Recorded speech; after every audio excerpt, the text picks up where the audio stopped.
ask the Prime Minister to make a statement on the replacement of the Chancellor of the Exchequer during the current economic situation.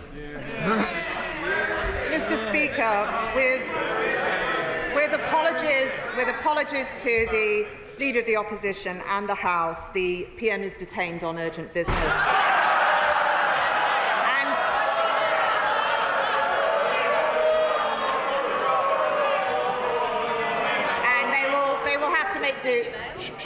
I must hear the answer of why the Prime Minister is not here.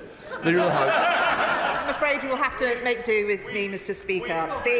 The Prime Minister has taken the decision to appoint my right honourable friend, the member for South West Surrey, one of the longest-serving and most experienced parliamentarians, as her Chancellor. Their overriding priority is to restore financial stability in the face of volatile global conditions. We will take whatever tough decisions are necessary and have made changes to the growth plan, which the Chancellor is waiting to update the House on as soon as this urgent question finishes.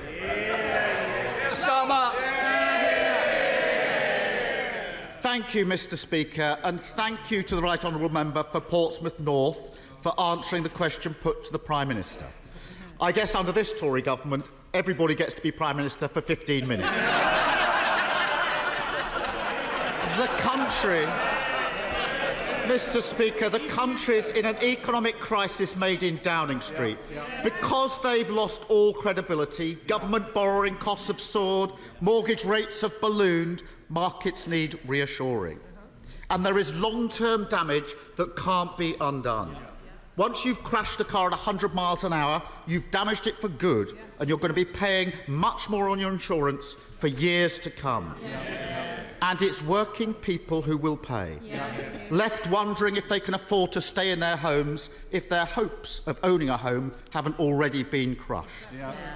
So now it's time for leaders to lead. But where is the Prime Minister? Hiding away, dodging questions, scared of her own shadow. The lady's not for turning up. Now it's time to be honest about the mistakes they made. But what does the Prime Minister say? My vision is right. My mission remains. I sacked my Chancellor, but I can't tell you why. And now is a time for consistent messaging. But what do we get? A Prime Minister saying absolutely no spending reductions. A Chancellor saying there will be cuts. A Prime Minister saying she's in charge. A Chancellor who thinks he's the CEO and she's just the chair. How can Britain get the stability it needs when all the government offers is grotesque chaos? How can Britain get the stability it needs when instead of leadership we have this utter vacuum? How can Britain get the stability it needs when the Prime Minister has no mandate from her party and no mandate from the country?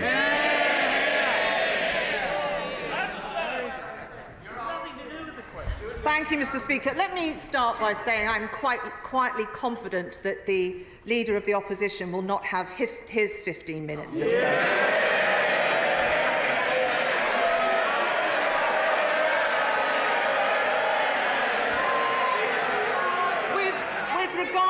With regard to questions raised on economic policy, I will defer to the Chancellor.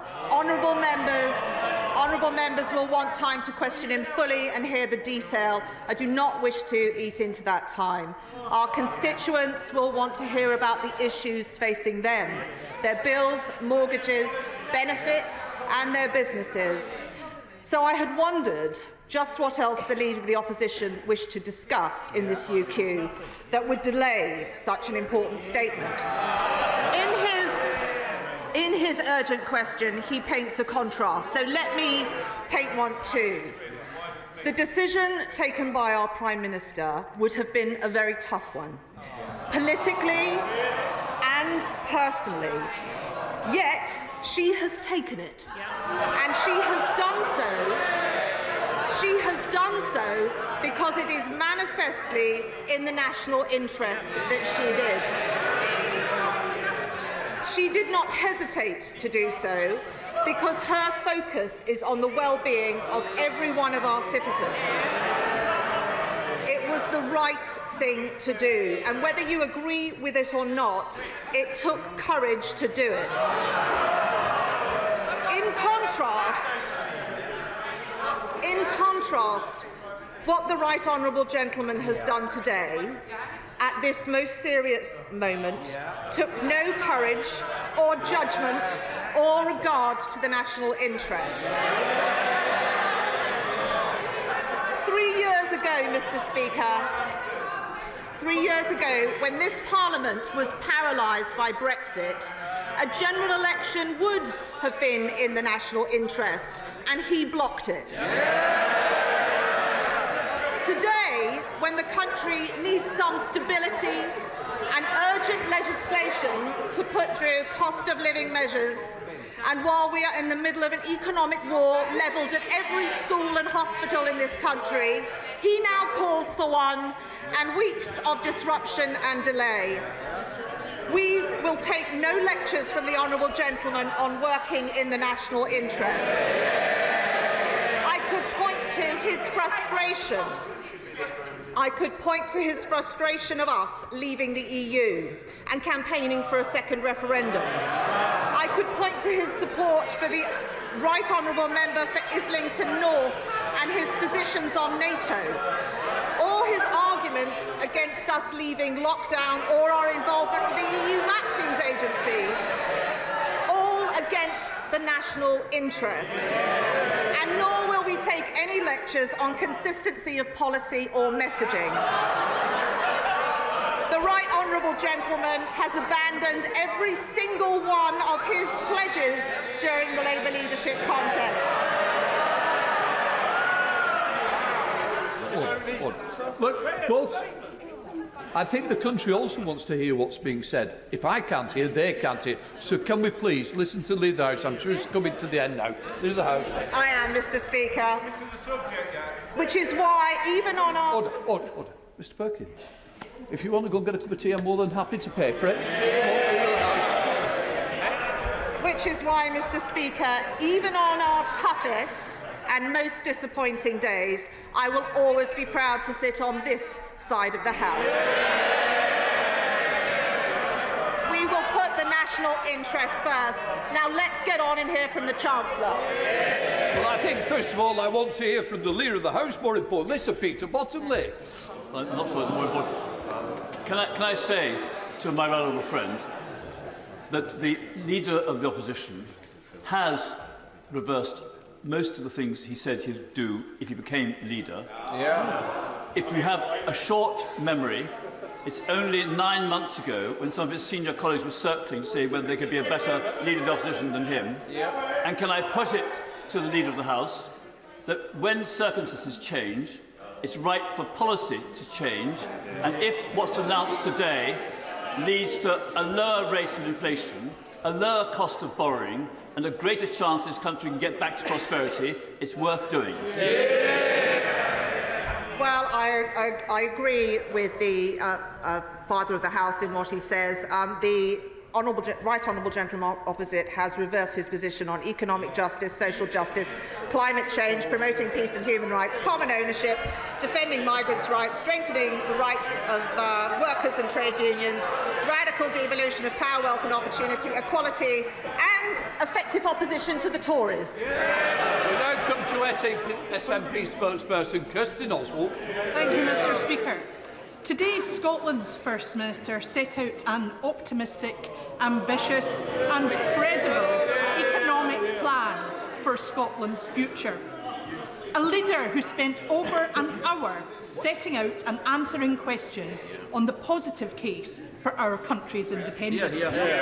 It's a very stark contrast to a Prime Minister hiding in Downing Street. A Prime Minister terrified to answer for the mess she has made. The mess which will cause so much harm to all of our constituents. So, Mr. Speaker, I'm going to keep this short and to the point. Can the Leader of the House tell us exactly where on earth is the Prime Minister? And if she doesn't even have the backbone to show up here today, Is there really any point in her showing up here again? Surely time's up. She needs to go and let the people decide. Well, I'm glad to hear the First Minister of Scotland made a statement. I'm hoping that shortly the House will be able to hear from the Chancellor of the Exchequer to set out the government's position. I'd be interested to know if the First Minister's statement included the tax dividend to every Scottish household of being a member of the United Kingdom. Ria Miller. Mr. Speaker, in the last 4 weeks, the facts are that the global economic conditions that we face have worsened. Now, the opposition may not want to acknowledge that, but that is the truth. Inflation rates have increased around the world, and in the United States are now the highest they've been since 1982. Does my right honourable friend agree that we should always be prepared to make the policy changes we need in the best interests of the people that we represent? I do agree with my right honourable friend, and that is why the Prime Minister has taken this decision.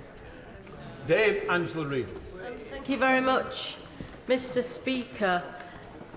What we have seen in the last month is one of the largest humiliations that this country has ever experienced. And it's directly as a result of the current Prime Minister's agenda, which she set out to the tiny sliver of UK people that voted for her to be the Prime Minister. Now, the Right Honourable Lady is perhaps auditioning to be the next one along, because surely she knows that this humiliated Prime Minister simply cannot last. Look, this, as I said in my opening remarks, this will have been a very difficult decision for the Prime Minister, and she has taken it because it is in the national interest, and she should have all of our support in doing so. Peter Byrne. Thank you, Mr. Speaker. If I was the financial director of a PLC and I went to a board and suggested that we cut our revenues greatly and we wouldn't put up a tax, an increase next year, the director of the board would look at me and say, well, that's good. So, Peter, what are the spending implications and how is it going to be funded? And unfortunately for the previous Chancellor, he didn't provide those answers. We had a statement lasting 2.5 hours instead of a budget which should have been debated for 23 or 24 hours. So would the Leader of the House admit that that's the reason the Chancellor had to do? He produced a part budget, not the whole thing. Well, I thank my honourable friend for his remarks, and I hope that we will soon be able to hear from the Chancellor on these important matters, concerns for members of this House and also their constituents. Ed Davey. Speaker, the previous Prime Minister shattered the public's trust in the government. The current Prime Minister has trashed the British economy. Meanwhile, Conservative MPs have sat there and let it happen. So for the damage and pain they have caused across our country, will the Leader of the House, on behalf of the whole party, address the people and businesses of our great country and apologise? I thank the right honourable gentleman for his question. We have made this change for a reason, and I understand that people want certainty and reassurance about their bills, their businesses and their benefits. And I am sorry that the events leading to the changes today have added to the concerns about the major volatility that was already there existing in the economy. That's why we are putting it right today, and what my right honourable friend, the Chancellor, will be speaking about in his announcement shortly. Richard Graham. Speaker, the country is waiting to hear from the Chancellor on issues of fiscal responsibility, market stability and sustainable growth. Does my right honourable friend agree with me that what this entirely unnecessary debate shows is that the opposition are putting politics before the interests of our constituents? I agree with my honourable friend completely. Hilary Benn. Very much, Mr. Speaker. The Leader of the House said yesterday that what the country needs is stability and not a soap opera. I agree with her. So can she explain to the House why the Prime Minister is still in office when it's clear to almost everyone, including many of her colleagues behind her today, that she is no longer in power? I think it is incredibly important today that the Chancellor be allowed to set out the policy changes that is made, to provide answers to this House and the country, and we can restore some certainty to the growth programme. That is what will help stability, and I would ask all honourable members to consider in their questioning to me how those questions will help that scenario. Stephen Crabb. Thank you, Mr. Speaker. Pragmatism, dealing with the world as it is, those are traditional strengths of Conservatives in government. And the fiscal changes being announced by the new Chancellor today are entirely correct. Does my right honourable friend agree with me, though, that the very last thing that's needed right now, the last thing that mortgage holders need, people struggling to get on the housing ladder, people worried about paying their fuel bills, the very last thing they need right now is further political instability upsetting markets? My right honourable friend is right, and we also need to put through legislation to enact some of the measures that will help with the cost of living issues people are facing. We need time on the floor of this House to do that, and we also need to give the public some certainty about the future. Alison McGovern. Thank you, Mr. Speaker. Turbulence in the markets, though, and the reason that the Chancellor was replaced is not just about tax, it's about trust. And trust in the British government comes from the knowledge that it enjoys the consent of the British people. How does she think that's going? In the House. I think that the Chancellor should be able to come to the floor of the House and outline his policies. This is a serious moment. We want to ensure that the markets are reassured, and I would suggest that any questions she has on economic policy are directed to the Chancellor. Alberta Costa. Thank you, Mr. Speaker. In giving the answer that she did to the Leader of the Opposition, my right honourable friend has abundantly demonstrated to this House what an enormous asset she is to the governing party. And can I just ask the right honourable lady, does she agree with me that any single Conservative MP would make a fantastic Chancellor well above any socialist or separatist opposite?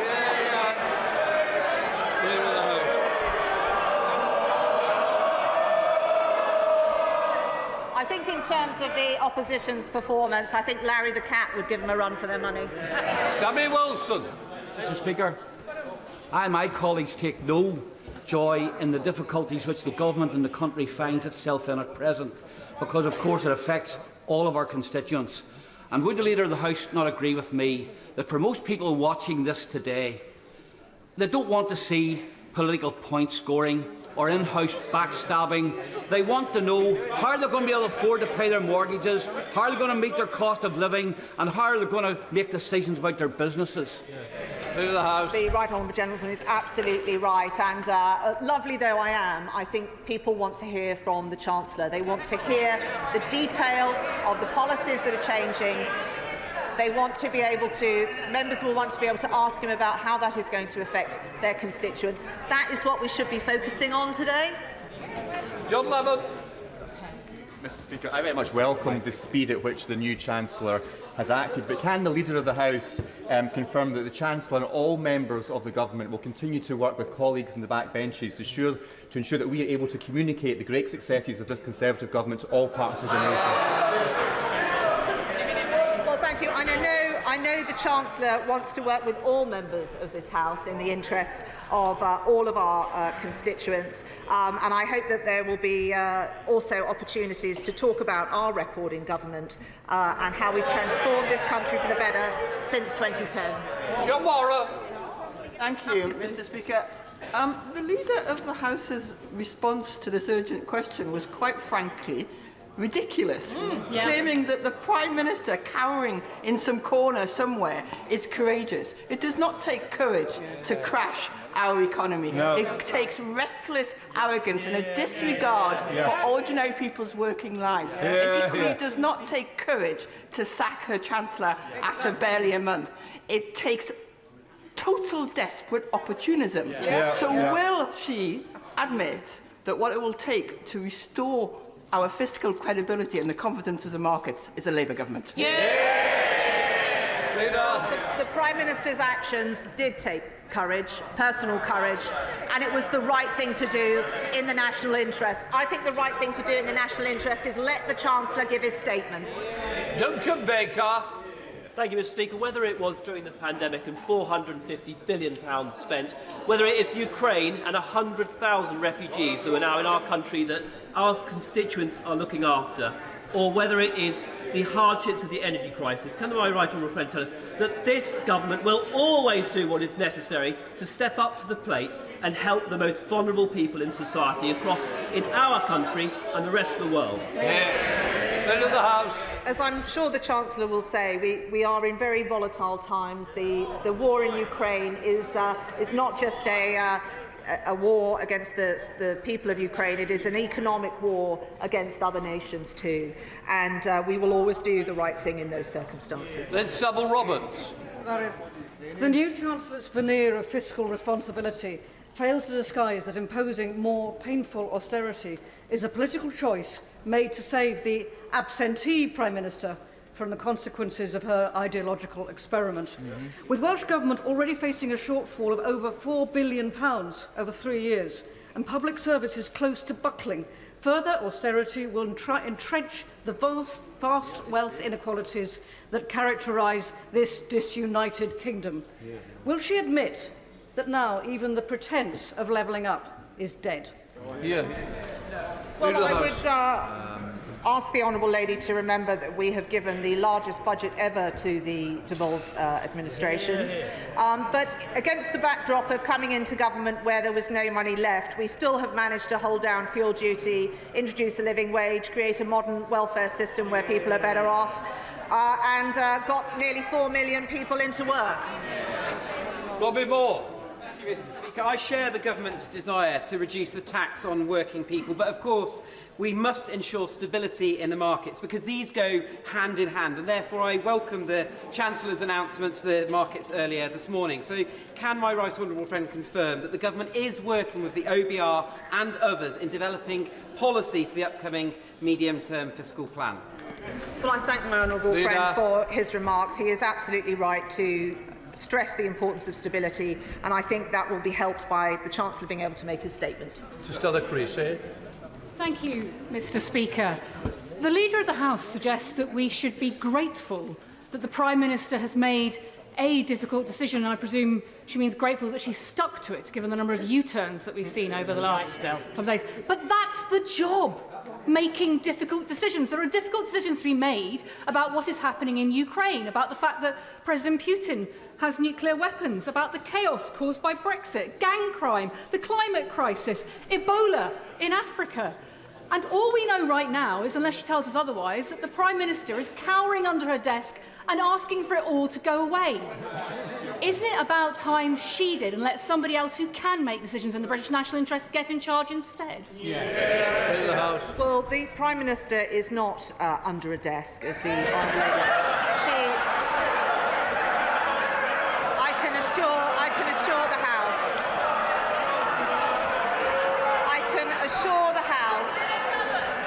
I can assure the House that she is, with regret, she is not here for a very good reason. But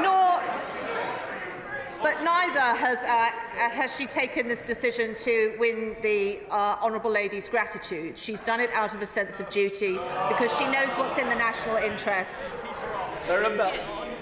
Thank you, Mr. Speaker. As my right honourable friend said, it will have been a difficult decision for the Prime Minister, both politically and also personally, because of her loyalty to my right honourable friend from Spelthorne. but it's vital that we provide economic stability for families and businesses in constituencies like mine and across the country. And we've already seen that this morning from the Chancellor. So does she agree with me that it's high time that this House heard from the Chancellor about how we are going to provide that stability? Yes. Andrew Gwynn. Thank you. We know that the Prime Minister is now not in power. We know that there has been a coup because the Prime Minister should be here to defend her decisions today. We want to know from the Prime Minister why her economic plan has been trashed just weeks after it was announced. We want to know from her whether she is sorry for the misery she has caused to millions of people across this country. We want to know, on behalf of those who now have new mortgages at higher interest rates for the foreseeable future, whether she's sorry for her actions. The Prime Minister, she says, isn't cowering away. So if she isn't cowering away, will she be here to sit by the Chancellor and to show her confidence in the new plans to the country? I know it is not usually in the nature of the honourable gentleman to overly dramatise a situation. But I don't think there has been a coup. What I do agree with what he said is these are serious matters for our constituents, and I hope that all honourable members will be able to question the Chancellor and get answers they need for their constituents. Jerome Mayor. Mr. Speaker, fiscal credibility is always the backbone of any growth policy, so I welcome the actions of the Chancellor of the Exchequer. But just as important are pro-growth reforms to back entrepreneurs and businesses. So can the Leader of the House confirm to me that the Government will continue to review EU-inspired regulations to make them bespoke for the UK economy, deliver pro-growth investment zones right across the country and boost our energy supply?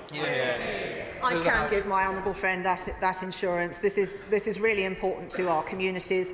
We will continue with our programme of on EU law and EU retained law, also on our enabling regulation the Department for Trade is looking at, and also on investment zones, which there has been an enormous number of expressions of interest. Bill Esterson. In her initial answer to the urgent question, the Leader of the House blamed international circumstances. But if that's true, why is it that people in this country face paying more in their increases in mortgage payments than elsewhere in the world? And if it's true, why did the former Deputy Governor of the Bank of England say yesterday that the crash in the markets is the result of unique circumstances in the UK? Wouldn't it be better for her and for the Prime Minister to admit that they got it wrong and that they are responsible as a first and necessary step in rebuilding confidence in the markets? The House. Well, I would point the honourable gentleman to mortgage rates elsewhere in the world, but also suggests he raises this with the Chancellor, who is waiting to give a statement. Dr. Kieran Mill. Thank you, Mr. Speaker. I welcome the change of approach, and I think it was the right decision to take in the circumstances. At times like this, our constituents still do want to be reassured. They're worried about their bills. Can you confirm for our constituents in the whole House that our plan to help people with their bills this winter remains in place? I can give him that assurance. The Chancellor's statement today is incredibly important, and people will want to hear about the package that we're bringing forward to help on energy prices, but also other measures as well to help with cost of living. Caroline Lucas. Thank you very much, Mr. Speaker. We've just seen the back of one Tory Prime Minister for trampling over standards in public life, only for them to be replaced by another who in just 40 days has herself failed to meet at least 3 of the Nolan principles. I'd love to ask the Prime Minister herself about it, but given that she's not here, I ask the Leader of the House, is it leadership to sack your Chancellor for doing exactly what he was asked to do? Is it objectivity to refuse to allow the OBR experts to assess the so-called mini-budget? And does she agree that the first test of accountability is to actually show up? Leader of the House. I would suggest to her that it is leadership to take tough decisions in the national interest, even though they may be personally and politically difficult to take. Anna Fair. Mr. Speaker, the party opposite stood on a manifesto that would have inflicted the highest ever tax burden on my constituents. So does my right honourable friend that Labour can never be trusted to support the hard-working people of the UK or Southend West? The honourable lady is not wrong. Rebecca Long-Bailey. Mr. Speaker, Pendleton Leisure Centre, a flagship council development to tackle health inequalities in an area of high deprivation which seldom enjoys such investment, was suspended last week, largely, I'm told, as a result of the government's economic car crash and the prospect of more public spending cuts to come. Will the Leader of the House apologise on behalf of the Prime Minister to the people of Salford? Leader. Well, this is, although this is not business questions, if the honourable lady would like to give me the details of that case, I'd be happy to take it up. Simon Baines. Thank you, Mr. Speaker. Can my right honourable friend assure the House and my constituents in Clwyd South that this government will always pay its way and make whatever tough decisions are necessary to ensure that we go for growth in a responsible and conservative way? I can give him that assurance, and the Chancellor will be along shortly to give him some more details. Stephen Flynn. Mr. Speaker, can I ask the Leader of the House, who does she consider does a U-turn better, the Prime Minister or the Leader of the Scottish Tories? Leader. Well, I live in hope that the honourable gentleman and his party might do a U-turn and decide to honour the democratic vote in a referendum.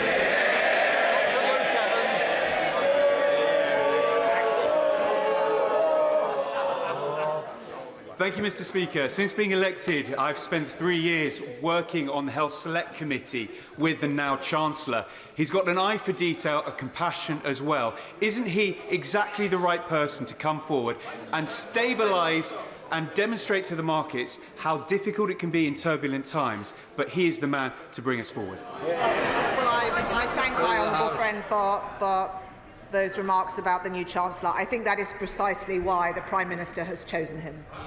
Dave Dynage. Thank you, Mr. Speaker. In terms of the national interest and also to offer further reassurance to the markets, can the Leader of the House just confirm that the Prime Minister will not be taking any decisions on economic policy in the future? Leader of the House.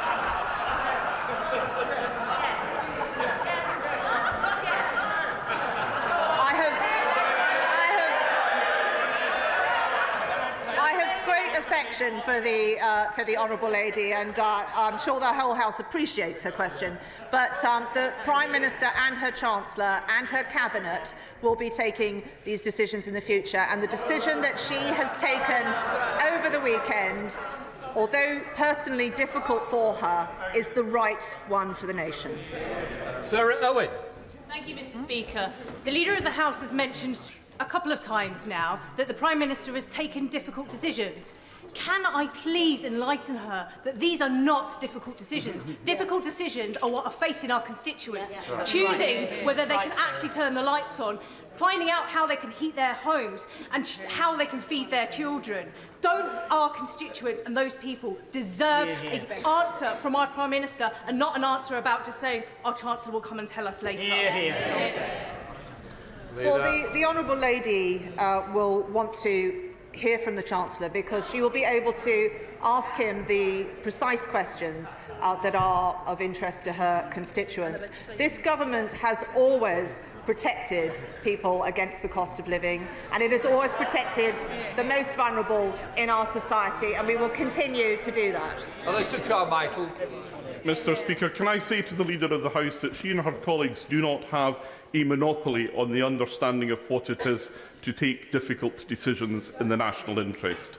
In 2010, my colleagues and I entered government and took many difficult decisions for which we paid a political price. We did that because it was in the national interest. We did it on the advice of the Bank of England, and we set up the Office of Budget Responsibility as a consequence. The Prime Minister would also be part of that government, At what point did she think it was no longer necessary to listen to the Bank of England and the OBR? Well, can I first thank the right honourable gentleman for raising the issues we faced in 2010 when we came in. People will remember the note outlining that was no money left.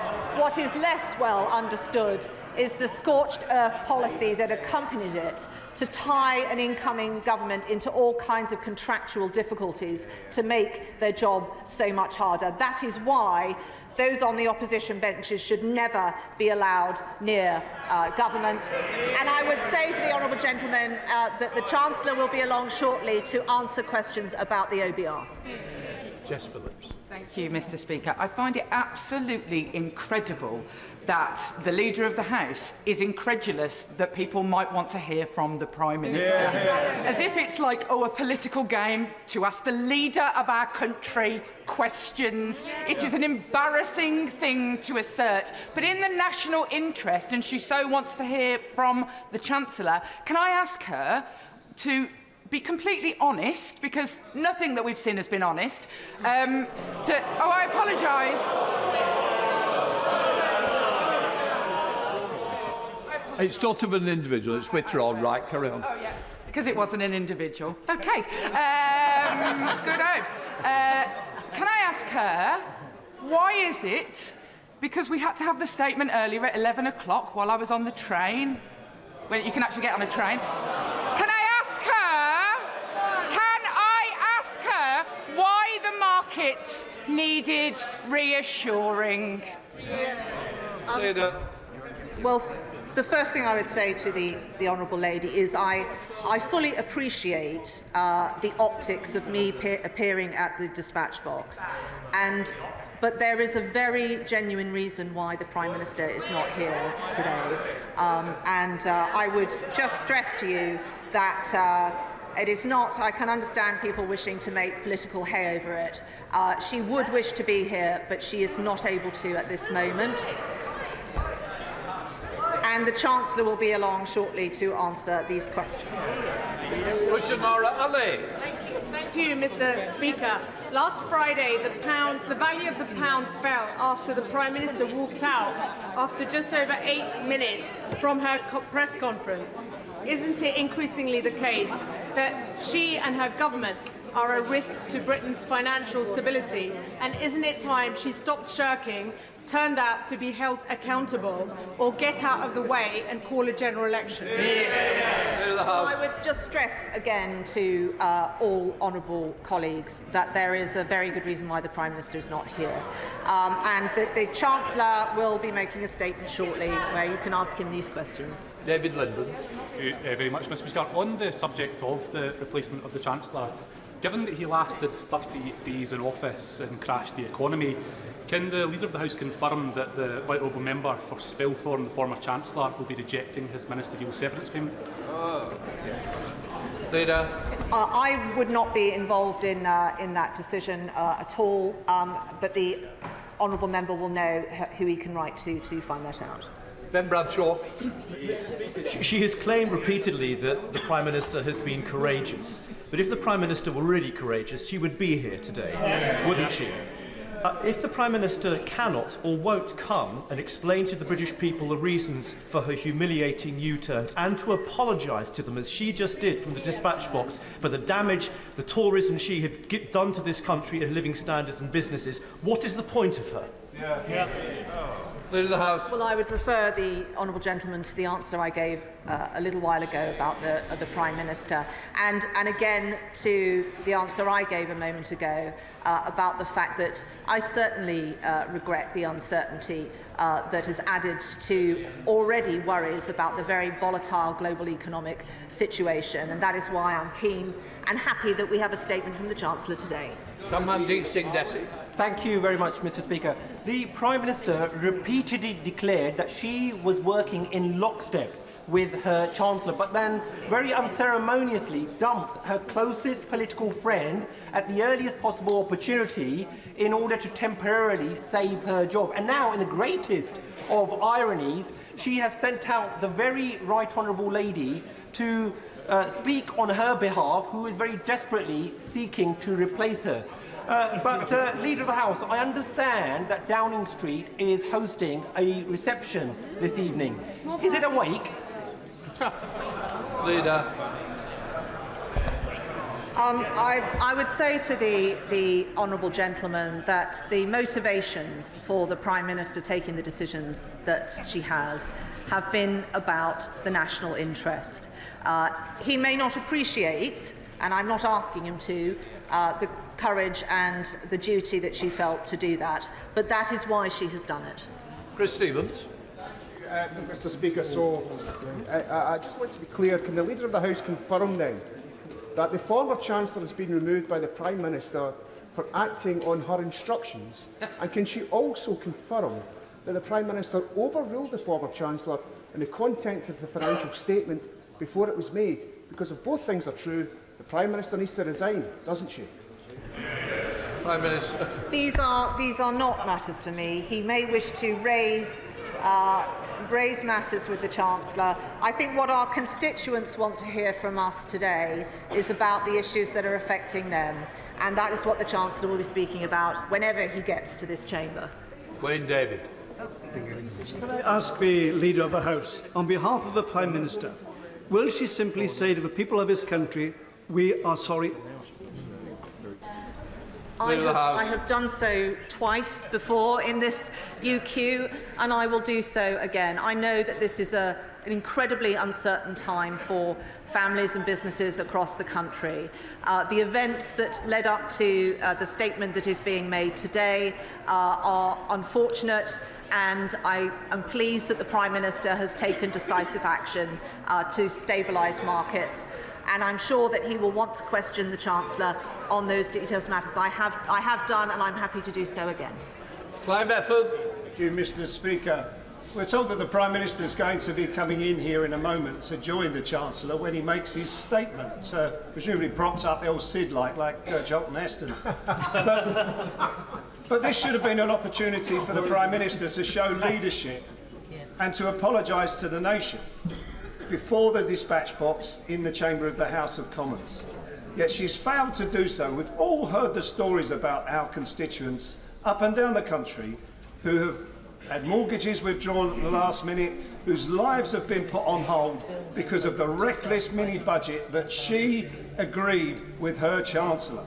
So doesn't the Leader of the House agree that it is reckless of the Prime Minister to not show that leadership today and be here in this chamber to be accountable for what she has done? Leader. I think the Prime Minister has shown leadership in taking the tough decision that she has, and not for the first time. If our Prime Minister, when she was Foreign Secretary, had not shown leadership, we would not, alongside European nations, be giving the support to Ukraine that we rightly should be proud of. Kevin Newland.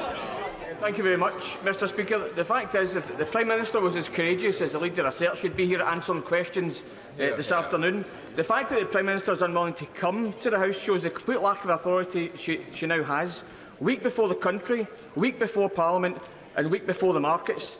Refusing to face parliamentary accountability for actions is not cowardice, it's a dereliction of duty. Does Leader of the House not agree with me? It's well past time for this lame duck Prime Minister to go. Leader. The Prime Minister has come to this House many times, and in the previous role she's held, she's come to this House many times, often to talk about very difficult issues. There is a genuine reason, honourable members, why she is not here, and I hope that she will be able to join the House later this afternoon. Then Margaret Hodge. Thank you, Mr. Speaker. I wasn't going to rise to ask a question, but I've been concerned at some of the answers that the Leader of the House has given. If we are to stabilise the markets and restore some confidence in the economy, we have to have trust in the strong leadership of our country, and that is the role of the Prime Minister. She has said a number of times that there are good reasons why the Prime Minister is not here this afternoon. In the interest of total transparency and in the interests of proper accountability and to restore confidence in markets, will she give us those reasons? Leader. The Right Honourable Lady will have to be content with my assurances. I can't disclose the reasons. I have asked if I can. I'm being very genuine with the House on this matter. I hope that she'll be able to join us a bit later on this afternoon. But both the Prime Minister and her Chancellor and her Cabinet are determined to take the tough decisions to ensure that we have stability and confidence going forward. And I hope that the Chancellor's statement will reassure the Right Honourable Lady. Chris Brown. Thank you, Mr. Speaker. To be honest, I just thought it was utterly shabby to sack the Chancellor of the Exchequer for doing precisely what he'd been told to do by the boss. It's like when you sack the staff for messing up yourself. It's not on, it's bad form, it's not honourable, it's despicable. But what really worries me is that you can't really govern if you don't have a mandate. You can't govern if you can't get your budget through this House, because by definition that shows that the House does not have confidence in you. Every honourable government previous to this, at that moment when it's evident that they couldn't get their budget through, has resigned and allowed a general election. Isn't that what should happen now? Well, what I would say to the honourable gentleman is that I think it is an honourable thing to act in the national interest, even if it is incredibly difficult personally and politically for someone to do that. And that all members on this side of the House were elected in 2019 as a team on a manifesto that we are determined to deliver. Thank you, Mr. Speaker. The Honourable Lady has said many times that the Prime Minister couldn't come here for a specific reason at this time. So could I ask the Leader of the House, is there a reason why the Prime Minister decided she didn't want to make a statement to the House? Because she could have chosen any time to do that, even at 10 p.m. Does the Leader of the House not think that we as elected MPs and the public in this country deserve to hear from the Prime Minister? I'm sure there will be many opportunities to hear from the Prime Minister, some in the next 24 hours, but given the nature of the statement today, it is appropriate that the Chancellor delivers it. Brendan O'Hara. Whether she's under her desk or behind a couch, people rightly view the Prime Minister's sacking of the Chancellor as a particularly unedifying act of self-preservation, given that he was thrown under the bus for saying exactly what she asked him to say. It would be like the ventriloquist Ray Allen sacking Lord Charles for saying the wrong thing. So will the Leader of the House join me now in asking the ventriloquist dummies on her own benches who demanded that the Scottish Government follow this insane economy-wrecking policy to apologise to the people of Scotland? Leader of the House. Well, the first thing I would say is to thank him for the fact that the public might be concerned for the former Chancellor. But I think what they are really going to be concerned about is their own household budgets and their businesses. And that is why it is important this decision was taken, and we will hear from the Chancellor shortly. With regard to his other point, I would just point out that there are many people, including many people in Scotland, who would like the First Minister to apologise for some of her decisions. Christian Wakeford. Thank you, Mr. Speaker. With her economic plan much like a judgment in tatters, the fact she can't even be bothered to come to the Chamber today, what is the point of the Prime Minister?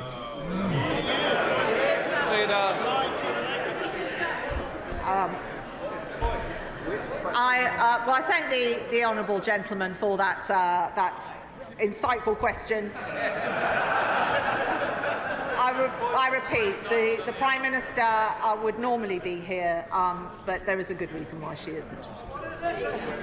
Nick Smith. Thank you, Mr. Speaker. Is it true that the member for Spelthorne first found out that he was sacked on Twitter, rather than being told to his face? Leader of the House. Honourable and right honourable members of this House obviously want to ask all kinds of questions. But I think what the public are worried about is the cost of living issues, the stability of the markets, the energy package that we will be putting through later today to help them with the cost of living.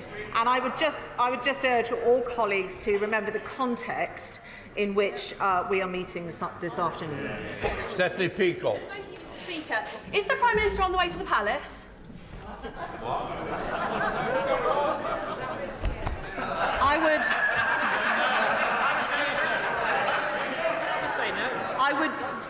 I would very much like to be able to tell all honourable colleagues what the Prime Minister's business is today, but there are very serious matters as well as economic matters that are in the Prime Minister's in tray, and she, as people will know, she comes to this House on a regular basis and she'll be here tomorrow, but she's not able to be here at this precise moment. Perkins. Mr. Speaker, the markets were spooked not just by the reckless mini-budget, but also by the sense that we had a Prime Minister incapable of answering questions at the end of a press conference and without any sort of grip on this government. So it is entirely legitimate for my right honourable friend from Holborn St Pancras to give her an opportunity to come and assure the markets. Isn't the reality that the Prime Minister's inability to answer questions is just as fundamental as the failure on policy in why this country is now in an economic crisis? I'm buoyed up by the fact that the members on the opposition benches very much want to see the Prime Minister, and I hope that if she is able to join us this afternoon, that they will give her a big cheer when she does. Christine Jardine. Thank you. Thank you very much, Mr. Speaker. I accept what the Right Honourable Lady is saying about the Prime Minister not being here, that there may be a very good reason. And I also agree with her when she said frequently that we must be acting at the moment in the national interest. For me, the national interest is what is in the interests of our people, our constituents. And what they are telling me in Edinburgh West, and I'm sure very many of the rest of you, is that they no longer have any confidence in this Prime Minister. That while she may have had the courage to sack her partner in presenting the growth plan for the country, that what they would like is for her now to have the courage to accept that she was also wrong and to step down. So will the Right Honourable Lady and her Cabinet colleagues please take that message back to the Prime Minister wherever she is? Leader of the House. Well, I think that the Prime Minister, in her current role and previous roles, has always acted in the national interest, and she will continue to do so. Her government will continue to support her. What we need, this country needs some stability and some assurance now, and she always takes decisions in the national interest. Davis. Mr. Speaker, as the new Chancellor has reversed all the economic promises made by the Prime Minister in her election campaign to become Prime Minister, and that very Chancellor had the fewest votes in that leadership election, he was thrown out with 18, doesn't this show that the next Prime Minister should not be chosen by the members opposite and their wider membership, but by the British people in a general election as soon as possible to get this country back on track? The House. Well, I think there are serious questions that we should be examining as a Parliament today, and I hope that we will soon move on to the Chancellor's statement. I think that is what our constituents are concerned and worried about, and not about events within the Westminster bubble. Matt Weston. Speaker, obviously this is an absolutely legitimate question that's been put forward today.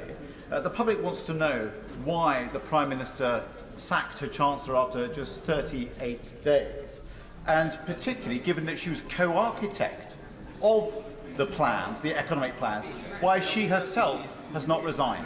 Yeah. Leader. Tomorrow, I think we are having, or later in the week, we are having Prime Minister's questions. Members have an opportunity every week to put questions to the Prime Minister. Mr. Gibson. Thank you, Mr. Speaker. The pound is falling off a cliff, interest rates are soaring, inflation is rocketing, and pensions have been on the verge of collapse. We have a new Chancellor who is the de facto Prime Minister, and a Prime Minister who has been reduced to a spectator as her own MPs plot her removal. The Honourable Lady today, the Leader of the House, has defended the Prime Minister today, but can I ask her, does she think if she had won the leadership contest, she would have been a better Prime Minister? Leader of the House. I support the Prime Minister. The Prime Minister has shown great courage and duty over the last few days. And she has my admiration and respect for that. The Honourable Lady has various criticisms of her. I would stand our Prime Minister against her First Minister any day of the week. Charlotte Nettles. Thank you, Mr. Speaker. Local public services in Warrington have been slashed to pieces over the last 12 years, and we are finding it increasingly difficult to meet the demand for basic statutory services, let alone before inflation started rocketing, pushing costs of delivery up. Any more cuts will mean collapse. The Prime Minister spent last week promising no cuts to public spending and boasting about her 2-year energy price freeze. So does she have any say at all on government economic policy? Leader of the House. Well, the Honourable Lady can put her questions to the Chancellor shortly, but what I would point out is that clearly all organisations are facing rising costs. That is in part why we have acted so swiftly, and even today we'll be putting through legislation to help with the business and cost of living. Richard Johnson. Thank you, Mr. Speaker. The Prime Minister has been in office for 6 weeks, but notoriously, even with the rigours of the budget, has yet to find time to call the First Minister of Scotland or the First Minister of Wales. Does the Leader of the House think that the Prime Minister will remain in office long enough to be able to do so? I know that the Prime Minister takes her responsibilities.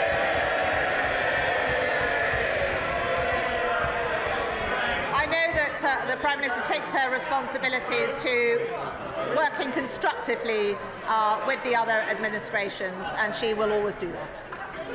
Justin Mathers. Thank you, Mr. Speaker. I'm sure the markets will be reassured to see the Prime Minister is not hiding under a desk but is here in the House today. She's still got till 10 o'clock tonight to answer questions that have been asked if she wants to reassure the markets and create some stability. But I've got another question for the Leader of the House. I've been drawing in Prime Minister's questions on Wednesday. Can she guarantee that the current Prime Minister will be answering them? Leader of the House. Yes. Christian Matheson. Thank you, Mr. Speaker. Throwing your Chancellor under the bus in order to save your skin is not a tough decision. Tough decisions are when you make them and then come along, show true leadership and ask people to come with you by inspiring them. This Prime Minister has done none of that. So why should we follow her when she has shown no leadership whatsoever but has hidden away? The House. I think that if you spoke to any member of the Ukrainian Parliament, they would tell you that our Prime Minister has shown leadership. Dave Dugan. Thank you, Mr. Speaker. Urgent business, we are told by the Leader, prevented the Prime Minister from coming to the House. What on earth could have been more urgent than coming to atone for the economic chaos that she has wrought on pension holders and mortgage payers across these islands, and especially in Scotland, where the party opposite enjoy no mandate whatsoever? The Prime Minister thanked her former Chancellor for the excellent work that he had done. Can the Leader of the House explain, or maybe now the Prime Minister's turned up, she can the Leader of the House explain, thanked for what? Leader of the House. The honourable gentleman will know that the Prime Minister has Prime Minister's questions every single week. He can put questions to her there. There was very good reason, as I have repeatedly explained to the House, why she couldn't be here. You will notice that she is present here now. And I will start listening to the honourable gentleman on democratic mandates when he honours the results of the Scottish referendum. Jim Shannon. Thank you very much, Mr. Speaker. I thank the Leader of the House for her answers, but I'm not in the business of point scoring. Does the Leader of the House not agree that the face behind the budget is much less important than what the budget outlines? Is there confidence that the Chancellor can help business, help people stay in work, ensure that funding is available for the NHS and government departments cannot take further austerity, so that all of the United Kingdom of Great Britain and Northern Ireland can truly be better together? Well, the honourable gentleman is held in great affection by all members of this House and is often the finale at such UQs because he is full of common sense, and I think that what he says is absolutely right, and I hope now we will be able to hear from the Chancellor very shortly. Point of order.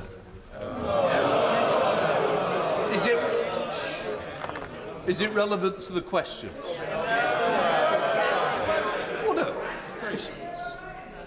Order. If it's relevant to this, I will take the point of order. Chris Brown.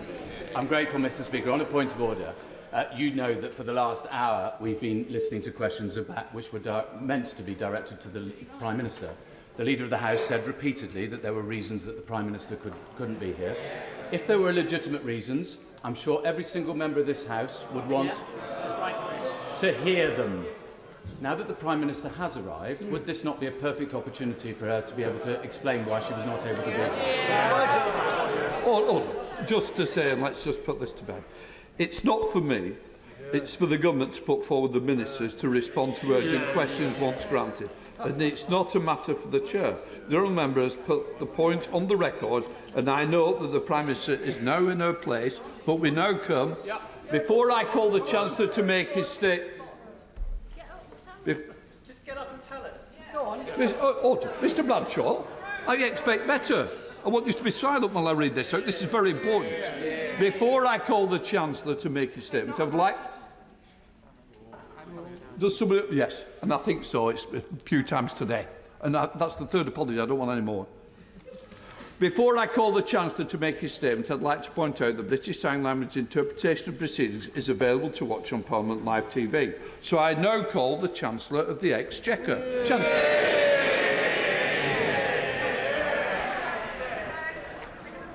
Mr. Speaker, the central responsibility of any government is to do what is necessary for economic stability. Behind the decisions we take and the issues on which we vote are jobs, families